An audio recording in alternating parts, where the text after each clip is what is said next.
तो हेलो प्यारे बच्चों, कैसे हो आप लोग। आज CBSE board 12th class Hindi का एग्जाम था। तो आज हम हिंदी के पेपर को पूरा एनालाइज करने वाले हैं प्यारे बच्चों। कैसा पेपर गया, क्या उसकी आंसर स्कीम थी, किन ऑप्शंस के क्या आंसर है, सब कुछ आज इस वीडियो के अंदर डिस्कस करेंगे आप लोगों के साथ। तो फटाफट मैच कर लेना कि असल में आपके कितने नंबर आए हैं और कमेंट करके मुझे बताना कि इस आंसर की के हिसाब से आपके कितने नंबर बैठ रहे हैं।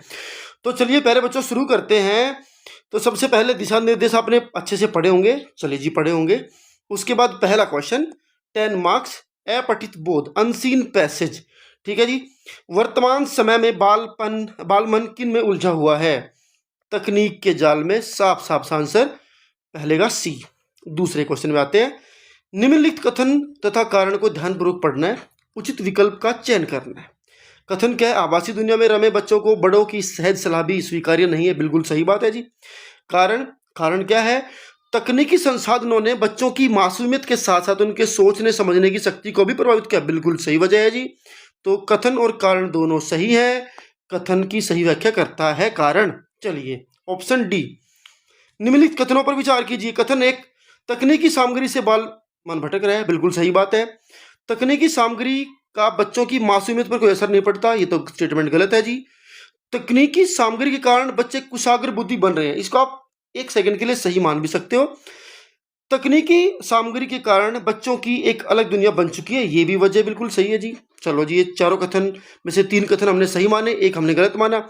अब आपको देखना कथन 1, कथन 3 और 4 क्या ऐसी कोई ऑप्शन है? जी नहीं, ऐसी कोई ऑप्शन नहीं है। तो इनमें से ये कथन और ये कथन तो एग्जैक्टली सही है, इसको हमने टेम्परेरी सही माना था, ये ऑप्शन में है ही नहीं। तो कथन 1 और 4 सही हैं। ऑप्शन डी, एलिमिनेशन मेथड भी ट्राई करना चाहिए। तो अगला सवाल है हमारा प्यारे बच्चों, तकनीकी संसाधनों की महत्ता संबंधी कोई 2 बिंदु आपने लिखने हैं, माने इंपोर्टेंस बतानी है। थोड़ी बहुत तो जी देखो इंपोर्टेंस भी है। और ये लाइन अगर आप लिख देंगे, ठीक है, खेल, सूचनाएं, अध्ययन से जुड़ी सामग्री, विद्यालय गतिविधियों की जानकारी या मित्रता तक सब कुछ बच्चे तकनीकी संसाधनों के माध्यम से ले रहे हैं। देखिए, तो ये इसकी इंपॉर्टेंस है। बहुत ज़्यादा इंपॉर्टेंस नहीं, लेकिन इतनी इंपॉर्टेंस इसकी है कि बच्चे आजकल बहुत चीज़ों में हेल्प हो जाती है बच्चों की, जिससे वो काफ़ी चीज़ें कर पाते हैं जस्ट बिकॉज ऑफ तकनीकी। ठीक है। चलिए, मोबाइल गेमिंग का बच्चों पर क्या प्रभाव पड़ रहा है? बिल्कुल पड़ रहा है जी। क्वेश्चन नंबर 5 का आंसर देख लेते हैं। यूं का पैसेज में ये देखो, ये रहा। गेमिंग की लत के कारण शारीरिक गतिविधियां घटने से बच्चों को मोटापा, आलस, अनिद्रा की समस्याएं घेर रही हैं। तो ये जी आपके क्वेश्चन नंबर 5 का आंसर। ठीक है जी। चलो जी, क्वेश्चन नंबर 6 पे चलते हैं। आभासी दुनिया के दुष्प्रभाव से बच्चों को बचाने के लिए अभिभावकों को क्या क्या कदम उठाने चाहिए? चलिए जी, इसको भी जान लेते हैं। हाँ जी। तो घर का माहौल बदलना, माता पिता का भी स्मार्टफोन की चकाचौंध से दूर रहना, ये इसका पहला कदम है। बच्चों मोबाइल फोन की लत के शिकार बच्चों को धीरे धीरे संयम के साथ सहज जीवन की तरफ मोड़ना पड़ेगा। ये तरीके हैं। ये आपका आंसर नंबर 6 भी हो गया जी। चलिए जी, क्वेश्चन नंबर 7 क्या कहता है जी? फ्रांस में विभिन्न विषयों की समिति ने आभासी दुनिया से संबंधित रिपोर्ट में कौन कौन सी सिफारिशें करी हैं? चलिए, क्वेश्चन नंबर 7 का आंसर भी जान लेते हैं। ये भी ये रहा। ठीक है। हाँ, बीते दिनों में स्नायु विज्ञानी, मनोवैज्ञानिक और अन्य विशेषज्ञों की समिति ने अपनी रिपोर्ट में सिफारिश की है कि बच्चों को 13 वर्ष की आयु तक स्मार्टफोन का प्रयोग नहीं करने देना चाहिए। 18 वर्ष की आयु तक सोशल मीडिया मंचों के प्रयोग पर भी पूरी तरह से रोक लगा देनी चाहिए। तो ये रहा आपका क्वेश्चन नंबर 7 का आंसर। चलिए जी, आगे बढ़ते हैं। सेकंड पे आते हैं। ये एक पोएम की तरह होता है। ठीक है, ठीक है, अपठित है ये भी। ईंटों के ऊपर है कि कैसे ईंटें, उनकी इंपॉर्टेंस क्या है, घरों में उसकी इंपॉर्टेंस क्या होती है, वो सब चीज़ें हैं। तो पहला देखिए, तपने के बाद ईंटों के साथ क्या हुआ? तपने के बाद ईंटों के साथ क्या हुआ? ईंटें भट्ठे में समाधिस्थ ही रही, गलत जवाब है। ठीक है। ईंटें भट्ठे में ही विलीन हो गई, ये भी गलत है जी। भवन निर्माता के सपनों को आकार देने में लग गई, बिल्कुल सही है। भट्ठे से बाहर निकाल ली गई, बिल्कुल सही है। तो ऑप्शन नंबर डी इसका सही जवाब है। पाठ्यक्रम में इतर ईंटों का बाहरी दृश्य क्या था? बिल्कुल भवन निर्माण सामग्री के रूप में प्रयोग आना सीधा सीधा जवाब था। फिर दाम भी हो मुनासिब पंक्ति के माध्यम से मानव स्वभाव की किस विशेषता का पता चलता है? वस्तु खरीदते समय मोल भाव करना, बिल्कुल सही जवाब। ठीक है जी। उसके बाद मजदूरनी ने ईंटों का प्रयोग कैसे किया? तो मजदूरनी ने प्रयोग ऐसे किया जी, देखो 3 ईंटें थी, एक मजदूरनी का चूल्हा, एक उसके थके सिर के नीचे लगी थी और बाद में जो लगने से बच गई, उनको तो करने थे बड़े काम, बक्सों अलमारियों को सीलना बनाना था। माने ये जो काम उसने करे हैं, ये आपका आंसर नंबर 4 बन जाएगा। चूल्हा बनाया, ठीक है, और सिर के नीचे उसने ईंटें लगाई, ये उसने काम करे जी। चलिए, गृह निर्माण के पश्चात ईंटें जो बची उनके साथ क्या हुआ, ये भी जान लेते हैं जी, क्या हुआ उनके साथ। तो जो ईंटें बच गई लगने से, तो उनसे बड़े बड़े काम करने थे। बक्से अलमारियों को सिलन से बचाना था, टूटे हुए पायों को थामना था, ऊंची जगह तक पहुंचने के लिए बच्चों का कद ईंटों को ही बढ़ाना था। ये आंसर नंबर 5, पांचवें का आंसर, ठीक है। चलिए जी, आंसर नंबर 6 पे भी आते हैं। घरों को ईंटों भरी अवधारणा किस प्रकार से कहा गया है। चलिए जी, घरों को ईंटों भरी अवधारणा कहा गया है। जी हाँ, बिल्कुल सही सुना। जैसे घर में कोई छोटा बड़ा नहीं होता है, सभी लोग करते हैं हर तरह के काम एकदम ईंटों की तरह, तो ये इसकी अवधारणा है, ठीक है। कि जी जैसे घर होता है हमारा, उसमें सब लोग काम छोटे बड़े नहीं होते हैं, अपने तरह का सब लोग काम करते हैं, तो उसी तरीके से ईंटों को भी कंपेयर किया है घर से, ठीक है जी। चलिए जी, आगे बढ़ते हैं। ये आपने लेख लिखना था, रचनात्मक लेख, क्रिएटिव राइटिंग, ठीक है जी, 6 मार्क्स की थी। मोबाइल फोन विहीन दुनिया, ठीक है।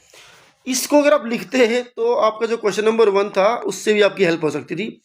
सरकारी अस्पतालों में बढ़ती सुविधाएं, घर की बैठक में नया एलईडी, इनमें से किसी के ऊपर भी आपको एक बना करके ऐसे की तरह जो है लिखना था।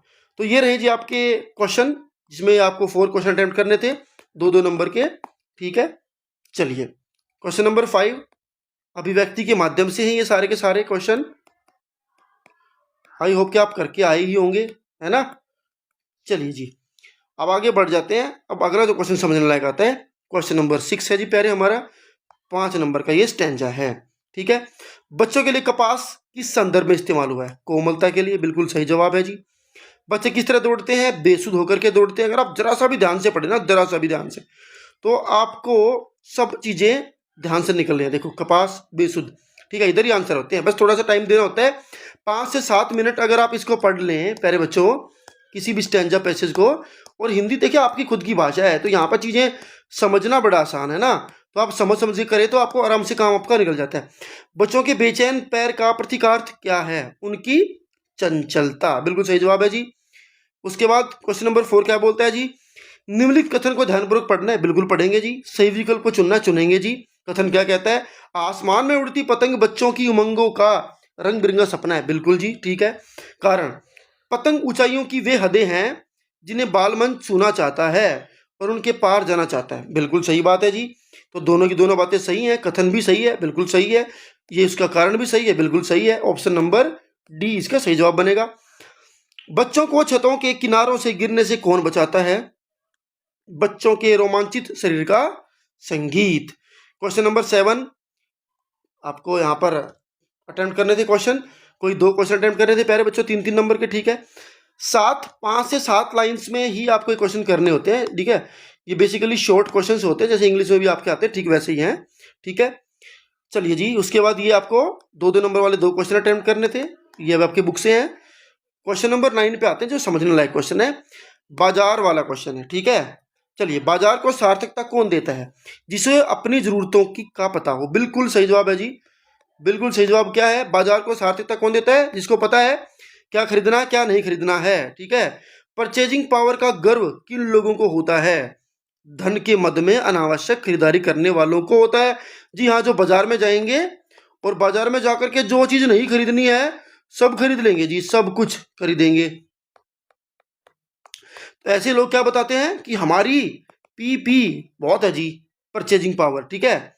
उसके बाद निम्नलिखित कथनों पर आपने विचार करना, करेंगे जी। गद्यांश के अनुसार सही कथन को चयनित करना है, बिल्कुल करेंगे जी। परचेजिंग पावर का गर्व बाजार को सार्थक शक्ति देता है, बिल्कुल गलत बात है जी। परचेजिंग पावर का गर्व बाजार को विनाशक शक्ति देता है, ये तो बिल्कुल सही बात है जी। परचेजिंग पावर का गर्व बाजार को नियामक शक्ति देता है, बिल्कुल गलत बात है जी। परचेजिंग पावर का गर्व बाजार को सच्चा लाभ देता है, बिल्कुल गलत बात है जी। एक तरीके से परचेजिंग पावर का जो गर्व है वो बाजार को खराब ही करता है। ऑप्शन बी इसका सही जवाब है, ठीक है।